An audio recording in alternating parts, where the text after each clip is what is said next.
WTBQ. This portion being brought to you by New York Granite. On the telephone with us this morning, Taylor Sterling. Yes, is David Seth Cohen, and he's really a good friend of our own Neil Dwyer, and he's a movie maker, a young movie maker who, I'll just give you a little bit of background.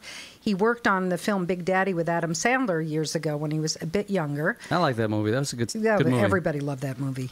And he ended up in, I guess, Sandler's dressing room. David will give us a little more insight into it. And tell him what happened. Good morning, David. Good morning. How are you? Thank you for having me on. Oh, you're welcome. So give everyone a little bit of background about what happened when you went in to see Adam Sandler. Yeah, sure. Well, I worked on Big Daddy, and I worked for the costume designer, and she had me deliver clothing to his apartment the night of the Waterboy premiere. He wanted to wear them, what we had from the set. And she gave me 3 things to do that day. Take the clothes to Sandler's apartment and deliver them to the doorman, drop this girl off who was another PA in my department, take the car back to the studio. And that was it. I was able to go home after that. It's called gopher. So, yes, exactly. Glorified gopher. Yeah. So I go to Sandler's apartment. I hand the doorman the clothes, and he says, "Oh, just bring them up to Adam." So I was kind of shocked. I said, "Okay, no problem." I go up to Sandler's apartment. I knock on the door. From behind the door, he starts messing with me through the door like he does in his movies, yelling at people. He goes, "Who is it? What do you want?" Hello! Yeah. So, I was like, "It's Dave. I'm just a PA. I'm here to deliver your clothing for the premiere." He opens the door. It's him, and he's got this huge smile on his face, and he invites me to come in and have a drink. Now, here I am, 22 years old, fresh out of college, and I'm just like, I didn't know what to say. And I didn't have a cell phone to call the girl in the car at the time. It was 1998. And, I told him, "Look, I can't. I got Autumn in the car, and I got to go." And his assistant happened to be right behind him, and he said, "Hey, Dave, why don't you just come in at least and take a look at the balcony?" So I go in. They have this huge wraparound balcony in Manhattan, and I took a look at it. I was, wow. And I said, "Listen, guys, I got to get going." And I left.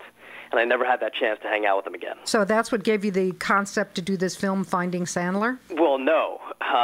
Now you could fast forward to the year 1998. I had just turned 30 that January, and I was living in my grandmother's basement 1998, you turned 30? Or you mean 2008? Excuse me, 2006. No. I turned 30. You're really messing here. It's early. It's early in the morning here for me, Yeah, wait, the violin's coming out. Go ahead. Yeah. At this point, I'm usually not on the phone. But, so 2006 rolls around, and, here I am living in my grandmother's basement with my girlfriend and my 2 dogs. That sounds like a movie in itself. Yeah, exactly. And, I'm a Jewish guy, and I was working for a Catholic TV station as a producer. So the host of my show was a priest. And I guess I was just kind of... Well, you were blessed.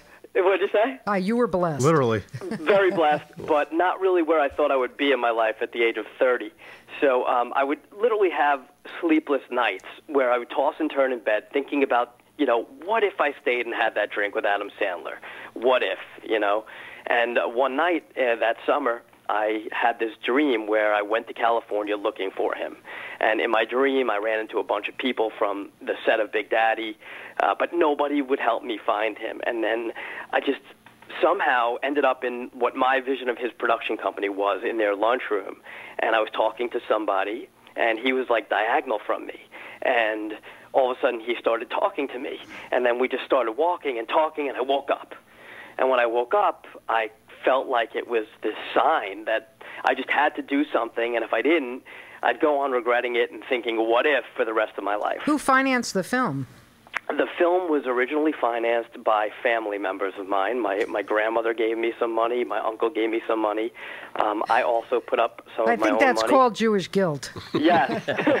I wasn't going to be the one to say it. She said it, everyone. It's the coolest part about that whole thing was that here is, my family that is actually putting up, money, which people need, and they're doing it because they believe in me. And that was like the best part about, the whole family helping out kind of deal. But then, we used a lot of that money. We traveled to New Hampshire, his hometown, to learn more about him. We traveled to Los Angeles, and in doing so, a lot of the funds depleted. So a couple of years later, we did a Kickstarter campaign, which actually succeeded, and we raised $35,000 to go towards post-production, which we're currently in right now. But the bottom of the end of the day, did you ever get to see him and have that drink with him? I actually did get to Adam. We had a chance to speak and everything, but at this point, I still have not had that drink. All right, so we're still working. There's going to be life-changing segue to the film. Is it part deux? Well, no, we're still working on actually trying to get to Sandler, get him to have that drink. So finding Sandler is still in the works. Yes, and maybe we can start some sort of movement here, like a Twitter hashtag. Oh, yeah, we're going to definitely do that. Taylor will be just as successful as doing that as getting me a date. Yeah. Yeah, that's so maybe funny. even easier Was I with supposed that, to do that? I think so. Well, it's funny. It was the dating game. Adam Sandler's been one of those guys that, his earlier movies were the best that he did, but I'm still an Adam Sandler fan. I mean, even the newer stuff, he's a although funny guy. Yeah, it's just something about him that's kind of funny. I mean, he's had some of the funniest scenes. He's a naturally funny He's had guy. some of the funniest scenes in movies of all time. Yeah, but There's I'm no doubt about going to it. give you something even funnier.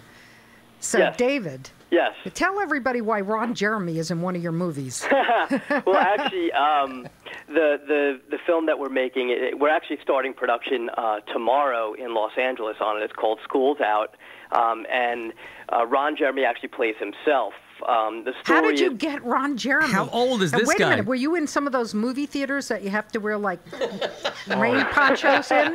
No, What the no, heck? Use those no, black no, those black lights. It's funny. It's actually a cameo part for him, and it's just really funny. It's an over-the-top cameo part for him. The movie's basically about these two teen stepbrothers who pull off this elaborate prank on the last day of school, and they get caught in the act. And basically, the principal, is telling them they can't graduate, and the vice principal comes up with this idea that he'll give them a summer mentor, and he can, they can graduate after that. So this mentor is this bar owner, and he basically enlists the guys to make this private delivery to a very private party. And they stumble upon this underground society which hides dirty secrets. And one of the members of the society is actually Ron Jeremy. Another one How is did you Eric. get him to do the film? We asked, See, this like Exactly. here's what Never hurts. my mother has always said: ask. What's the worst thing someone could say? You can't No? imagine Ron sitting home with the kids just watching TV saying, I really need to get back into He's some sitting films. home with the kids. I'm worried. Yeah, that's... Ron seems like a really cool guy. Sure he does. to every guy. That's what every guy says, though. Exactly. So, no, I mean, it's not only him. We also have Eric Roberts. I saw that. Julia Roberts' brother, for those of you who don't know. Yeah, and Eric's in a ton of movies. He's a great actor. He's also playing himself in the film, another member of that society, which is pretty cool. We have Tracy Nelson. She's playing. Is that Ricky Nelson's daughter? Yes. Okay. Yes, it is. Right. And she's playing the mother. And actually, I'm playing the older brother. I'm the older brother of Danny, the main character, and my part is actually phenomenal. I can't wait to play it. I'm going out to L.A. on the 22nd. I play like this jerk. I'm the bully brother, who picks on my two younger brothers, and it's like playing Steve Stifler from American Pie. I'm pretty pumped. It's going to be great. So how many months is it going to take to do the production? We're actually shooting it pretty quickly. It's going to be pretty much like a 2-week production, 6 days a week, and crazy days. And we're going to get it all finished. It should be really cool. We also have David Chokachi from Baywatch in the film as well. He's He's married to what's her name, right? She was on Dancing with the Stars. I'm not sure if she's on Dancing with the Stars. Not I don't anymore. know her She name used to off the be. top of my head. I know Yeah, I can she's see I know she's part of one of the big designer firms. Designers. Okay. David, you're also working on a couple of movies coming out next year, The First Murder and The Ballboy. Just tell us about those real quick. Yeah. The First Murder actually is a concept that I came up with in 1998. My mother connected me with this guy, Russell Garbett, and Russell wrote the first draft of this script in 1998, And a couple months back, one of my friends who I'm producing Schools Out with and who will also be a producer on The First Murder, his name's Richard Switzer. He's actually the youngest producer in Hollywood history. He's 18 years old, and Schools Out is his third film. The First Murder will be his fourth. And, we were talking about, hey, what's a film that we could do that's on a pretty low budget that we wouldn't need to break the bank with? And I came up, I was like, The First Murder. Actually, it was originally called Abel and Cain. Had you ever thought about going to, Matt Damon and Ben Affleck were doing Greenlight? Yeah, I haven't thought of that. I don't know why. But no, it was never something that really came to mind. I've always, my goal with filmmaking has always been to be able to make movies with my friends. That's one thing I always admired about Adam Sandler, the fact that here he is making films with his friends. He's got a lot of the same people in them. He's got a lot of the same people producing them, and a lot of, all his buddies are basically a part of his projects, and that's what I've always wanted. That's what Spielberg does also, by the way. Yeah, and that's what you do. You get a really good team that you're comfortable with. Schools Out, like I said, I'm producing it with Richard Switzer. Another guy named Jared Safier is producing it with us, and he's fantastic. And hopefully we'll be able to get him involved in The First Murder as well. And so I'm pretty pumped about that. The First Murder is basically about this father and sons that they have a family tragedy, and they try and get on with their lives. But the town that they live in is being rocked by the work of a mysterious psychopath, and also at the same time there is a criminal who is from the town that comes back to town to try and restart his criminal empire. So it's pretty crazy. We're actually trying to get Dean Cain, and most likely we'll use Eric Roberts again in that film. He's perfect for one of the parts. Well, I think it's going to be a lot of, it sounds like you're really involved in a lot of projects, which really keeps you busy. If people would like to get more information about what you're doing, or maybe to get in touch with you or get involved with this, what would be the best way they could do that? They could follow me on Twitter. My Twitter handle is David Seth Cohen 1. They could also check out FindingSandler.com for movie updates on Finding Sandler. Also, the Twitter handle on Finding Sandler is @FindingSandler. And then, of course, they could just search David Seth Cohen on IMDb, and I'll come up on there. All right. Well, we're gonna have you on periodically. I'm going to try to do a Finding Sandler running gag. Oh, sure. So we'll definitely have you on again. I want to thank you very much for coming on the air with us. Thank you so much, David. Thanks, Neil, for bringing my pleasure. on. Yeah, I wish I had a little more time to tell you guys about the Ballboy. It's another classic. We'll do that next time. We'll grab you there. Sounds good. Sounds good. Hey, listen, I really appreciate you guys having me on. Thank you so much for your time. Our pleasure. Take care. Good. Have a good all one, the buddy. best. All right, you take care. All right. Bye-bye. Bye-bye.